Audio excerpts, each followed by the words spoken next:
తదుపరి రాశి తులారాశి. ఈ రాశి వారి యొక్క గ్రహస్థితులు చంద్రుడు 11వ స్థానంలోను, శని భగవానుడు 5వ స్థానంలోను సంచారం చేయడం వల్ల లాభదాయకమైన రోజు. స్నేహితుల సపోర్ట్ మీకు ఈ రోజు అందుబాటులోకి వస్తుంది. వ్యాపారంలో కొత్త ఒప్పందాలు వస్తాయి. విస్తరణకు గాని పెట్టుబడులకు గాని ఈ రోజు అత్యంత శుభప్రదమైన రోజు. చక్కగా ఆ దిశగా ప్రయత్నం చేసుకోండి. తర్వాత ఉద్యోగంలో మద్దతు లభించడంతో పాటు ప్రమోషన్స్, ప్యాకేజ్ పెరగడము, స్థానచలనాలు కూడా గోచరిస్తున్నాయి.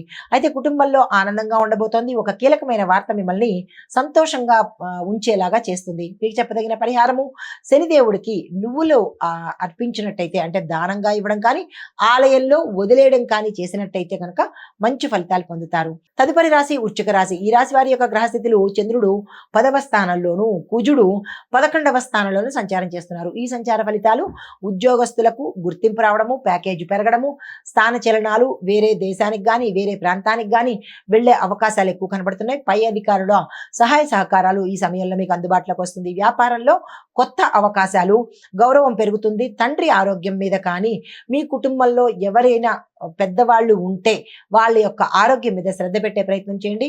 అస్సలు బాగాలేదు, జాగ్రత్తలు తీసుకోండి.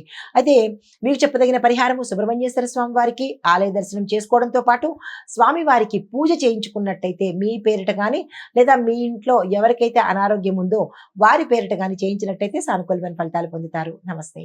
తదుపరి రాశి ధనస్సు రాశి. ఈ రాశి వారి యొక్క గ్రహస్థితులు చూసినట్టయితే చంద్రుడు 9వ స్థానంలోను, గురువు 5వ స్థానంలోను సంచారం చేస్తున్నారు.